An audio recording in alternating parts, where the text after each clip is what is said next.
Después de que mi esposo murió, mi nuera me miró con frialdad y dijo: «O trabajas, o te vas de esta casa». Yo todavía llevaba el vestido negro del funeral. Las flores del velorio seguían marchitándose en la mesa cuando salí con una maleta pequeña y el corazón hecho pedazos. Semanas después, acepté un trabajo como cuidadora interna de un hombre paralizado, un desconocido con una casa demasiado grande y demasiados silencios. No sabía entonces que esa decisión cambiaría mi vida, ni que una noche alguien entraría a escondidas en esa casa y que todo lo que parecía perdido empezaría a revelarse. Me llamo Elena Ríos, tengo 65 años y durante 43 fui esposa de un solo hombre, Manuel. No éramos ricos, tampoco infelices. Éramos constantes, y a nuestra edad eso ya es mucho decir. Manuel murió una madrugada de martes. No gritó, no se quejó, solo apretó mi mano y dejó de respirar, mientras la radio seguía sonando bajito, como si no se hubiera enterado de nada. El doctor dijo que fue rápido. Yo sentí que el mundo se detenía. El velorio duró 2 días. Vecinos primos lejanos, gente que no veía desde hacía años. Yo servía café sin probarlo, asentía sin escuchar, agradecía sin sentir. Y fue en la cocina, el tercer día, cuando Laura decidió que ya había esperado suficiente. Laura es mi nuera. Siempre fue elegante. Siempre habló, como si la vida fuera una negociación constante. Entró con tacones altos, dejó su bolsa de marca sobre la mesa, la misma mesa donde Manuel desayunó durante décadas, y me miró como quien evalúa un mueble viejo. «Tenemos que hablar», dijo. Mi hijo Javier estaba detrás de ella. No levantó la vista. «Dime, hija», respondí con la voz cansada. «Así no, Elena. Esto no es personal. Es práctico», cruzó los brazos. «Esta situación no puede seguir». Cerré la llave del fregadero con cuidado. «¿Qué situación? Que vivas aquí, que dependas de nosotros». Sentí el golpe seco. «Laura, apenas enterramos a Manuel». «Lo sé», respondió. «Pero la vida no se detiene. Yo tengo mis gastos, mis hijos, mis deudas». Esa palabra quedó flotando. Deudas. «¿Puedo ayudar?», dije. «Con lo poco que recibo. Cocino, cuido a los niños». Laura negó con la cabeza. «Eso no alcanza ni para la luz, y no voy a mantener otra boca». Javier dio un paso al frente inseguro. «Laura, es mi mamá». Ella lo miró con dureza. «¿Y quieres que nos hundamos con ella?», le susurró lo suficientemente alto para que yo escuchara. «¿Quieres que perdamos la casa?». La taza se me resbaló de las manos. Se rompió en el piso. Nadie se agachó a ayudarme. Elena continuó. «Laura, te doy opciones. Busca trabajo. Hay empleos para cuidar gente mayor, internos. Pagan bien. Y si no puedo…». Laura me sostuvo la mirada. «Entonces tendrás que irte».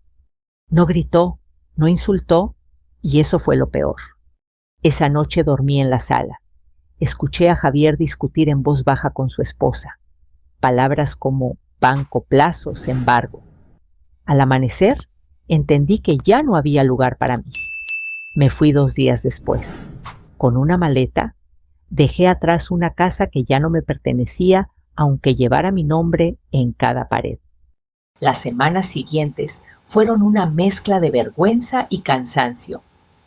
Fui a una oficina de empleo, revisé anuncios en el periódico, pregunté en la parroquia. No quería caridad, quería trabajar. Fue en una hoja mal impresa donde leí: «Se solicita cuidadora interna. Adulto mayor con movilidad reducida. Buen sueldo. Requisitos: discreción y carácter firme». No mencionaba nombres ni direcciones. La entrevista fue al otro lado de la ciudad. Una casa enorme, silenciosa. Una mujer llamada Patricia me recibió con gesto serio. «El señor Hernández es exigente», me advirtió. «No es un trabajo para cualquiera». «No busco facilidad», respondí. «Busco estabilidad». Me hizo pasar. El despacho era amplio. Ventanales, estanterías, silencio. Y allí estaba él. Hernández, cabello canoso, mirada aguda, en una silla de ruedas, sus manos fuertes, su postura recta. «Siéntese», ordenó. Me observó largo rato. ¿Por qué quiere este trabajo? Pensé en Laura, en la taza rota, en la calle. «Porque sé cuidar», dije, «y porque necesito hacerlo bien». Asintió lentamente. «Aquí se trabaja con respeto y sin curiosidades innecesarias». «Lo entiendo. Empieza hoy. Es interna». Esa noche, ya instalada en una habitación impecable, me acosté sin desvestirme. La casa crujía. Los pasillos eran largos, demasiado. Cerca de la medianoche escuché pasos. Una puerta abriéndose. Un silencio contenido. Me levanté despacio y miré por la rendija. Vi una sombra entrar al despacho del señor Hernández. No encendió luces. Sabía exactamente a dónde iba. Mi corazón empezó a latir con fuerza. Y entonces comprendí que ese trabajo no solo me había dado un techo, sino que me había colocado sin saberlo en medio de algo mucho más grande. No dormí bien esa primera noche. No fue miedo exactamente, sino una sensación extraña, como si la casa me observara a mí. El silencio aquí no era descanso, era vigilancia. Me quedé sentada en la cama hasta que el cielo empezó a aclararse, escuchando el tic-tac de un reloj lejano que no sabía de dónde venía. A las 7 en punto me levanté y fui a la cocina. Patricia ya estaba allí revisando una lista pegada en el refrigerador. «El café se sirve a las 7:15», dijo sin mirarme. «Ni antes ni después». Asentí. Mis manos temblaban un poco al encender la cafetera. Pensé en Manuel. Él siempre decía que el orden es una forma de respeto. Aquí el orden parecía una obsesión. El señor Hernández apareció exactamente a las 7:15. Se movía con soltura en la silla de ruedas. Sus brazos eran fuertes entrenados. Noté que podía impulsarse sin ayuda, girar con precisión, detenerse cuando quería. Sus piernas inmóviles descansaban cubiertas con una manta ligera. Probó el café. No dijo nada. Eso me puso más nerviosa que cualquier crítica. «¿Durmió?», preguntó finalmente. «Poco, señor». «Aquí cuesta dormir al principio», respondió. «Las casas grandes guardan ecos y los ecos confunden». No supe qué decir. Me limité a acomodar el periódico como me habían indicado, alineando cuidadosamente las hojas. «¿Siempre ha trabajado como cuidadora?», preguntó sin levantar la vista. No respondí. Fui auxiliar de enfermería hace muchos años. Luego me dediqué a mi casa, a mi familia. ¿Y ahora? Ahora trabajo. Asintió como si esa respuesta fuera suficiente. El día transcurrió entre rutinas estrictas, medicamentos a horas exactas, comidas medidas. Nada quedaba al azar. Patricia observaba todo con atención profesional, pero noté algo más en ella. También estaba alerta, como si esperara un error. Por la tarde, mientras empujaba la silla del señor Hernández por el jardín, me atreví a romper el silencio. «¿Siempre vive solo?», pregunté. «Siempre que puedo», respondió. «La soledad es más honesta que muchas compañías». «Debe ser difícil». «Lo difícil no es estar solo», dijo. «Lo difícil es descubrir que no se puede confiar». Sus palabras me atravesaron.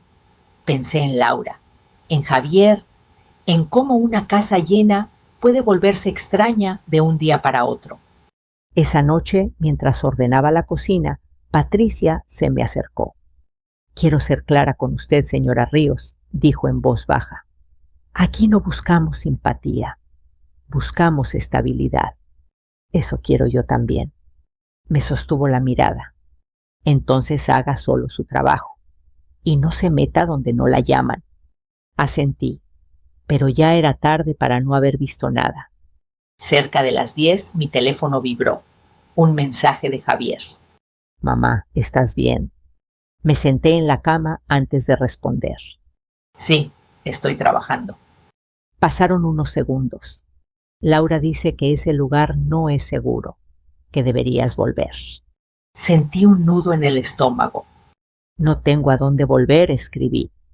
El mensaje tardó en llegar. «Lo sé, perdón». No decía más, nunca decía más. Esa noche escuché de nuevo pasos en el pasillo. Esta vez no me levanté, me quedé inmóvil contando mis respiraciones. Los pasos se detuvieron frente al despacho. Una puerta se abrió, se cerró. Todo volvió al silencio. A la mañana siguiente, el señor Hernández me llamó a su despacho. «Necesito que me diga algo», dijo. «¿Anoche escuchó ruidos?» Sentí que el pulso se me aceleraba. «Escuché pasos», respondí. «Pensé que era normal en una casa así». Me observó con atención, no con sospecha, con evaluación. «Aquí no hay movimientos innecesarios», dijo. «Todo se registra». Entonces, dudé, tal vez no fue nada. No respondió de inmediato. Giró la silla y se acercó al escritorio. Abrió un cajón, revisó unos papeles, los volvió a guardar. «Tal vez», dijo finalmente, «pero prefiero saber cuándo algo deja de ser normal». Ese mismo día, Patricia recibió una visita inesperada. Un hombre de traje oscuro, sonrisa fácil, mirada inquieta. No se presentó ante mí. Solo habló con ella en voz baja cerca de la entrada. «¿Quiénes?», pregunté cuando se fue. «Un conocido del señor», respondió. «Asuntos antiguos». Esa palabra volvió a resonar. «Antiguos». Por la tarde, mientras acomodaba unos libros en la biblioteca, encontré una fotografía vieja olvidada entre páginas. Un hombre joven de pie junto a otro. Uno de ellos era claramente el señor Hernández décadas atrás. El otro, tardé un segundo en reconocerlo. Era Manuel. Mi corazón dio un vuelco. No quise sacar conclusiones apresuradas. Dejé la foto donde estaba, pero algo dentro de mí empezó a unir puntos que no quería unir. Esa noche el mensaje de Javier llegó más largo. «Laura está muy nerviosa. Dice que hay problemas con unos papeles, que todo se puede arreglar si tú colaboras». «¿Colaborar como escribí?» La respuesta tardó. «No lo sé». Apagué el teléfono. Sentí un cansancio profundo, pero también una claridad nueva. Laura no estaba preocupada por mí. Estaba preocupada por algo que se le escapaba de las manos. Cerca de la medianoche oí un ruido distinto. No pasos. Un cajón. El mismo sonido metálico seco que había escuchado la primera noche. Me levanté despacio y abrí la puerta apenas unos centímetros. La luz del despacho estaba encendida esta vez. Una figura se movía dentro. No era el señor Hernández. Mi corazón empezó a latir con fuerza y comprendí que lo que estaba ocurriendo en esa casa ya no podía seguir siendo ignorado. Me quedé quieta detrás de la puerta, con el corazón golpeándome el pecho, como si quisiera delatarme. La luz del despacho seguía encendida. No era una luz casual, ni el brillo tenue de una lámpara olvidada. Era una luz decidida, encendida por alguien que sabía exactamente lo que estaba haciendo. Respiré hondo. Pensé en volver a la cama, en fingir que no había visto nada, en decirme que no era asunto mío. Pero el sonido volvió a escucharse, un cajón metálico abriéndose lento, cuidadoso. Ese sonido no pertenecía al orden meticuloso del señor Hernández. Pertenecía a alguien que buscaba algo. Avancé un paso, luego otro. El pasillo parecía más largo que nunca. Mis pies descalzos apenas hacían ruido sobre la alfombra. Cuando llegué al umbral del despacho, me detuve. No entré. Me limité a observar desde la sombra. El hombre estaba de espaldas. Traje oscuro, hombros tensos. Revisaba papeles con prisa contenida, como quien sabe que el tiempo no está de su lado. No encendía la luz del techo. Solo una lámpara de escritorio iluminaba sus manos. Entonces lo vi. El anillo. Plata gruesa, una marca particular en el costado. El mismo que había visto en la clínica. El mismo que Laura llevaba a veces diciendo que era un regalo de familia. Sentí un frío recorrerme la espalda. El hombre murmuró algo entre dientes, cerró el cajón con brusquedad y se giró. Nuestros ojos se encontraron por una fracción de segundo. Los suyos se abrieron con sorpresa, los míos con miedo. ¿Quién es usted?, susurró avanzando un paso. Trabajo aquí, respondí con la voz más firme de lo que sentía. ¿Y usted? No respondió.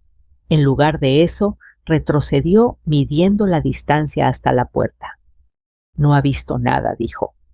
Y no le conviene ver nada. Di otro paso al frente. Mis piernas temblaban. Esta es la casa del señor Hernández, dije. Usted no debería estar aquí a esta hora. Sonrió de lado una sonrisa sin calidez. Hay cosas que no entiende, señora, y no quiere entender. Antes de que pudiera responder, escuchamos un ruido detrás de nosotros. El motor suave de una silla de ruedas avanzando por el pasillo. El hombre se giró bruscamente. Yo también. El señor Hernández estaba allí. Su expresión no era de sorpresa, sino de una calma tensa peligrosa. ¿Quiere explicarme por qué hay alguien en mi despacho a medianoche?, preguntó. El hombre se recompuso rápido. Terrence, viejo amigo, dijo. Solo vine a buscar unos documentos. Me diste permiso hace tiempo. El señor Hernández lo miró fijamente. No doy permiso sin aviso previo, y menos de noche. El silencio se volvió espeso. Yo sentía el pulso en las sienes. Me voy, dijo el hombre. Hablaremos mañana. No respondió el señor Hernández. Ahora. El hombre me miró con odio contenido. Luego se volvió hacia él. No es lo que parece. Nunca lo es, dijo el señor Hernández. Elena, vuelva a su habitación. No me moví. Señor, empecé. Por favor, dijo sin mirarme. Ahora. Obedecí. Pero no dormí. Desde mi cama escuché voces apagadas, el sonido de un teléfono, pasos firmes. Finalmente el portón cerrándose. A la mañana siguiente, el ambiente estaba cargado. Patricia no hizo comentarios, pero su rigidez habitual se había endurecido. El señor Hernández me llamó a su despacho después del desayuno. Quiero que me diga exactamente lo que vio, dijo. Respiré hondo.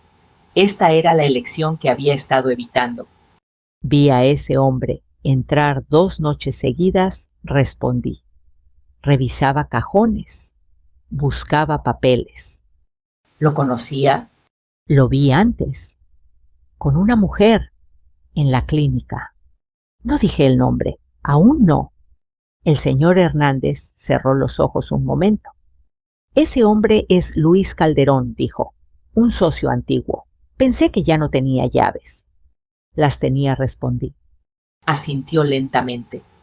Eso significa que alguien se las dio. Sentí el peso de esa conclusión caer entre nosotros.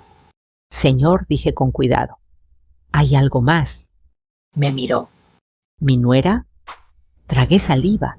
Ella conoce a ese hombre. No respondió de inmediato. No parecía sorprendido. Parecía decepcionado. Eso explica muchas cosas, murmuró. No sé qué busca, añadí, pero no creo que sea por su bien. El señor Hernández apoyó las manos en los brazos de la silla. Nunca lo es. Se quedó en silencio largo rato. Yo esperé. Gracias por no callar, dijo al fin. Aquí el silencio ha costado caro. Me levanté para irme. Elena me llamó. A partir de hoy, no vuelva a salir de su habitación por la noche y no hable de esto con nadie. ¿Ni con mi hijo? Especialmente con él, respondió. Aún no. Asentí. Esa tarde mi teléfono vibró. Un mensaje de Laura. Necesitamos hablar. Hay papeles importantes. No hagas nada sin avisarme. Miré la pantalla largo rato antes de responder. Ya hice algo, pensé. Dejé de tener miedo. No contesté.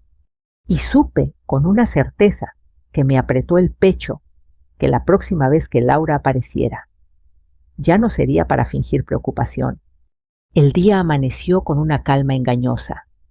La casa parecía igual que siempre impecable, ordenada hasta el último detalle, pero yo sabía que algo había cambiado. No en los pasillos ni en las paredes, sino en el aire, en la forma en que el silencio ya no era neutro, sino expectante. El señor Hernández no habló mucho durante el desayuno. Observé cómo sostenía la taza con firmeza, cómo revisaba el periódico sin leer realmente. Patricia se movía con precisión, pero evitaba mirarnos a los ojos. Hoy no saldré al jardín, dijo él finalmente. Quiero revisar unos archivos.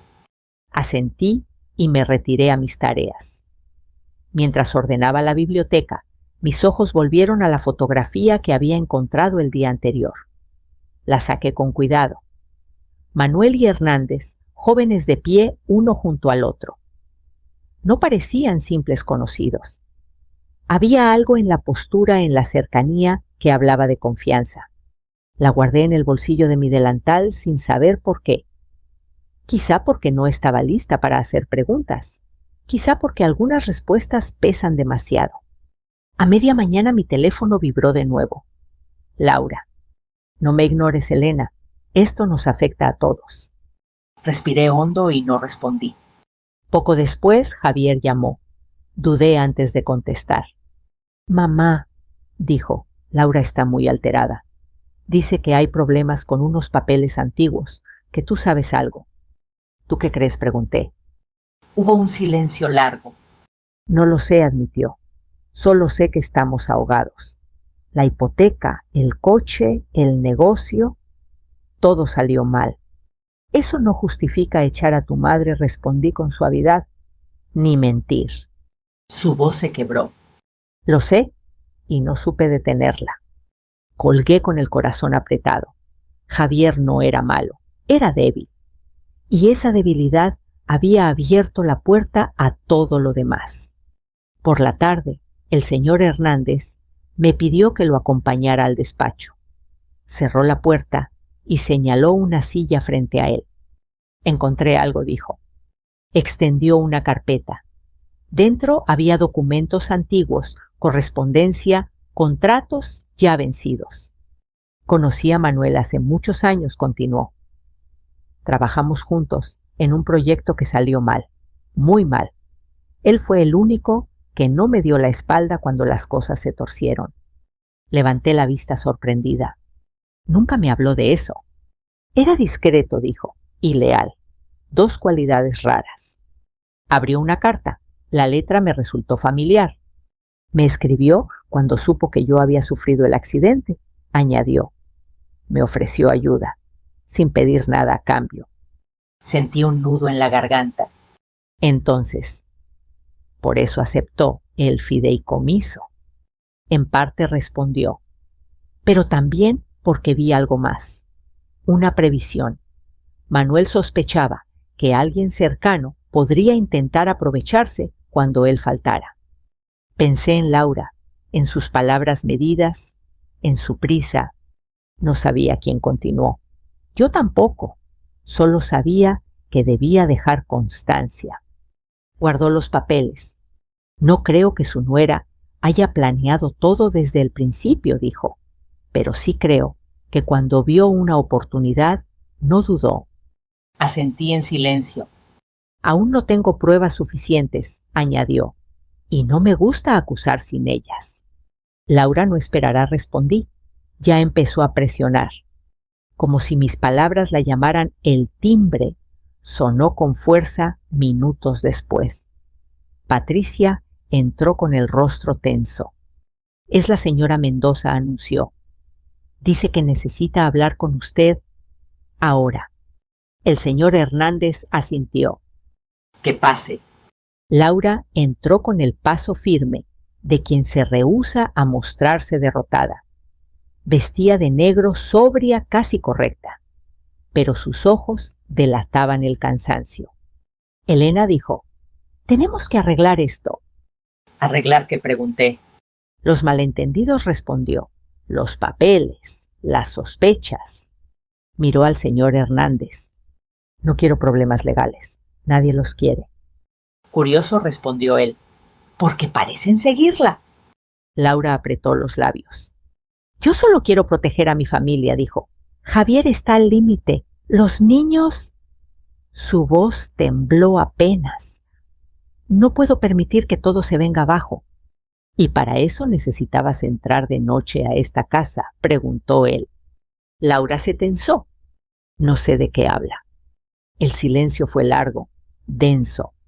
No voy a acusarla hoy, dijo el señor Hernández, pero sí le digo algo. Si vuelve a cruzar una línea, no habrá marcha atrás. Laura me miró entonces con una mezcla de rabia y súplica. Esto también es tu culpa, susurró. Si no te hubieras ido. Me fui porque me echaste, respondí. Y no voy a cargar con eso. Laura respiró hondo como si contuviera un grito. Luego se dio la vuelta y salió sin despedirse. Esa noche, mientras me preparaba para dormir, sentí por primera vez algo distinto al miedo de terminación. Sabía que Laura no se detendría, pero también sabía que ya no estaba sola. Antes de apagar la luz, saqué la fotografía del bolsillo y la observé una vez más. Manuel sonreía, tranquilo, como si supiera que incluso después de su ausencia había dejado algo firme en pie. Y entendí que el pasado no siempre vuelve para herir. A veces vuelve para sostenernos cuando más lo necesitamos. El primer golpe no llegó en forma de gritos ni amenazas. Llegó envuelto en palabras suaves, en miradas largas, en silencios que pesaban más que cualquier acusación directa. Fue Patricia quien me lo dijo esa mañana mientras ordenábamos la mesa del desayuno. Están hablando, murmuró, en el pueblo. Hablando de que pregunté, aunque en el fondo ya lo sabía. De usted, de esta casa, de que vive aquí, con él. No dijo nada más, no hacía falta. Ese mismo día, cuando fui a la tienda por encargo del señor Hernández, noté el cambio. La mujer de la caja me miró de arriba abajo. 2 vecinas dejaron de conversar cuando pasé. Un saludo quedó a medio camino. Para una mujer de mi edad criada, con la idea de que la reputación es lo único que no se recupera, aquello dolía más que cualquier amenaza legal. Esa tarde, el señor Hernández me llamó al jardín. Laura está moviendo las cosas fuera de aquí, dijo. Donde yo no controlo. La gente cree lo que quiere creer, respondí, y ella lo sabe. ¿Quiere que intervenga? Lo pensé un segundo. No todavía. Si hablo yo ahora, dirán que me defiendo porque tengo algo que esconder. Asintió respetando mi decisión. Pero no deje que la aplasten en silencio, añadió. Eso nunca termina bien. Al día siguiente, Javier apareció sin avisar. Lo vi desde la ventana, parado frente al portón, con el rostro cansado, las manos hundidas en los bolsillos. Dudé antes de salir. Al final lo hice. Mamá dijo apenas me vio. Tenemos que hablar. Nos sentamos en una banca del jardín. El sol caía fuerte, pero él parecía tener frío. Laura fue a ver al padre Miguel, dijo. Dice que está preocupada por ti, que la situación no es adecuada. ¿Adecuada para quien pregunté? Javier se pasó la mano por el cabello. Para los niños, para la familia, para la memoria de papá.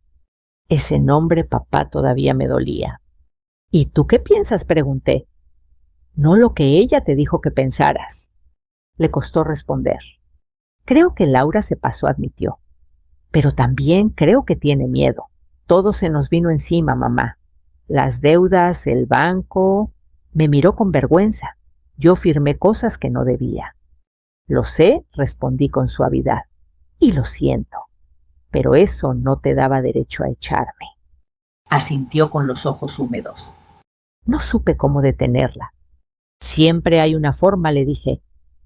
Solo que a veces cuesta perder comodidad. Javier guardó silencio. Luego dijo algo que no esperaba. Laura quiere que declares que no sabes nada, que digas que todo es un malentendido. Así se calman las aguas. Lo miré largo rato. ¿Y tú?, pregunté. ¿Eso quieres? No respondió enseguida.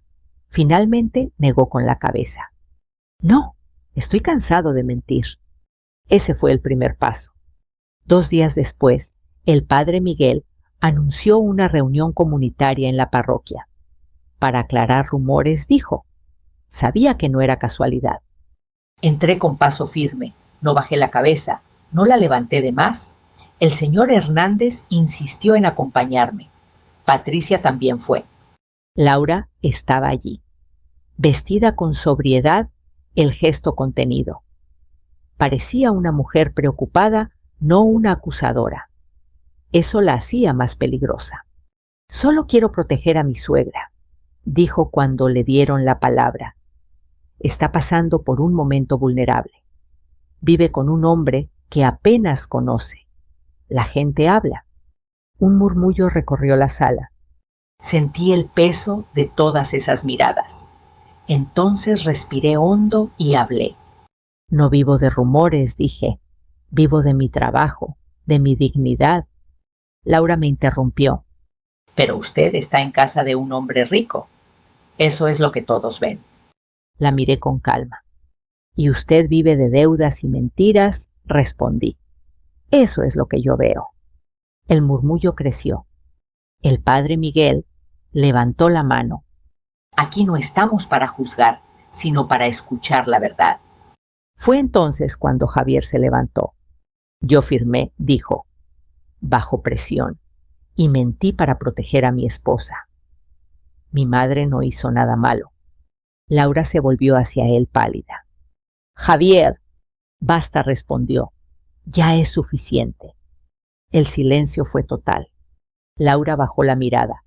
Por primera vez no tenía a nadie delante de quien sostenerla. Yo sentí algo aflojarse en el pecho. No era victoria, era alivio. Sabía que aún no todo estaba resuelto, pero algo había cambiado. Ya no estaba sola frente al mundo. Y cuando una deja de estar sola, incluso los rumores empiezan a perder fuerza. Después de la reunión en la parroquia, el pueblo quedó suspendido en una calma tensa. No hubo disculpas públicas ni retractaciones inmediatas, solo miradas que evitaban encontrarse y conversaciones que se cortaban cuando alguien más entraba al cuarto. Esa misma noche, el señor Hernández pidió hablar conmigo y con Javier. Nos reunimos en el despacho, el mismo lugar donde tantas cosas habían empezado a revelarse. Esto no va a terminar con rumores, dijo con voz firme. Si no se aclara por la vía correcta, volverá a repetirse. Javier asintió con los hombros caídos. Traje algo, dijo, sacando un sobre arrugado del bolsillo. No sabía si hacerlo, pero ya no puedo seguir callando. Dentro había copias de correos, mensajes y un documento con firmas. Su firma y la de Laura. Luis Calderón nos presentó a un gestor, continuó Javier. Dijo que podía ayudarnos con las deudas. Si adelantábamos algunos trámites, yo no entendía todo, confié en Laura. ¿Trámites de qué tipo?, pregunté. De la casa de mi madre, respondió sin mirarme. Y de otros bienes que... no nos pertenecían todavía. El silencio fue pesado. El señor Hernández tomó los papeles y los revisó con cuidado. Esto es suficiente para abrir un proceso, dijo. No hoy, pero pronto. Y conviene hacerlo antes de que alguien más mueva piezas. Al día siguiente fuimos a la notaría. Nada espectacular. Solo una mesa, un abogado serio y documentos que uno a uno iban ordenando lo que otros habían querido enredar. Quedó claro que había habido intento de coacción, que ciertos accesos no eran casuales y que alguien había actuado con ventaja indebida. No se trata de castigar por venganza, dijo el abogado. Se trata de dejar constancia. Laura se enteró esa misma tarde. Llegó a la casa sin avisar, con el rostro desencajado y los ojos rojos. ¿Qué hiciste?, me gritó apenas me vio. ¿Qué nos hiciste? Javier se interpuso. No le hables así, dijo. Todo esto empezó cuando la echaste. Laura lo miró como si no lo reconociera. Yo solo quería ganar tiempo. Sollozó. Proteger a mis hijos. ¿Sabes lo que es vivir con miedo a perderlo todo? Sí, respondí con calma. Lo sé, y por eso mismo no te hice esto. Se volvió hacia el señor Hernández. Usted no entiende, dijo. Nosotros no teníamos opciones. Siempre hay opciones, respondió él. Lo que no siempre hay es coraje para asumirlas. Laura se dejó caer en una silla. Por primera vez no había cálculo en su mirada, solo cansancio. Yo no quería hacerle daño, murmuró. Solo no quería terminar como mi madre, dependiendo de otros, sin nada propio. La miré con una mezcla de tristeza y claridad. Y para evitar eso, dije, me empujaste a mí al vacío. Laura no respondió. Bajó la cabeza, literalmente. Sus hombros temblaban. Esa noche, cuando por fin se fue, el señor Hernández me acompañó hasta la puerta del jardín. Podría haber sido más duro, me dijo. Pero no lo fui. No hacía falta, respondí. La verdad pesa sola. Los días siguientes fueron de trámites y silencios. Laura aceptó un acuerdo, no por nobleza, sino por agotamiento. Javier empezó a visitarme con más frecuencia, ya sin esconderse. No pedía perdón a gritos, lo hacía con actos pequeños, arreglando una ventana, llevando pan caliente, quedándose a escuchar. Una tarde, mientras regábamos las plantas, el señor Hernández habló sin mirarme. No sé qué vendrá después, dijo, pero sé esto aquí siempre tendrá un lugar. No por caridad, por respeto. Asentí, sentí una paz extraña nueva. No había ganado nada que no fuera mío, pero había recuperado algo que creí perdido para siempre, mi derecho a estar de pie. El tiempo empezó a moverse distinto después yo, no más rápido ni más lento, solo más claro. Regresé a mi casa un mes después. La abrí con mi propia llave, esa que había guardado en el fondo de la bolsa, como quien guarda un recuerdo que ya no se atreve a usar. Las habitaciones olían a encierro, pero también a memoria. Limpié despacio sin prisa. No para borrar a Manuel, sino para hacerle espacio a lo que venía. Javier me ayudó a cambiar una cerradura. No dijo mucho, tampoco yo. Había heridas que aún necesitaban silencio para cerrar. Laura no volvió. Supe por terceros que estaba intentando reorganizar su vida. No le deseé mal, tampoco bien. Aprendí que no todo necesita reconciliación para sanar. El señor Hernández venía algunas tardes. A veces tomábamos café, a veces solo nos sentábamos en el patio cada uno con sus pensamientos. No hablábamos del futuro como si fuera una promesa. Hablábamos del día, del clima, de los recuerdos que ya no dolían tanto. La tranquilidad, me dijo una vez, es un lujo que se gana tarde. Asentí. No éramos una historia que necesitara explicarse. Éramos dos personas que habían aprendido a no empujarse, a no exigir a caminar al mismo ritmo. Una mañana, mientras barría el patio, me detuve un momento. Sentí el sol en la espalda firme. Me enderecé sin pensar, y fue ahí cuando lo entendí.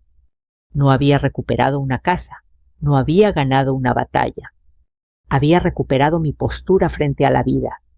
Aprendí que aunque te empujen, aunque te cierren puertas, mientras puedas mantener la espalda recta, aún no estás vencida.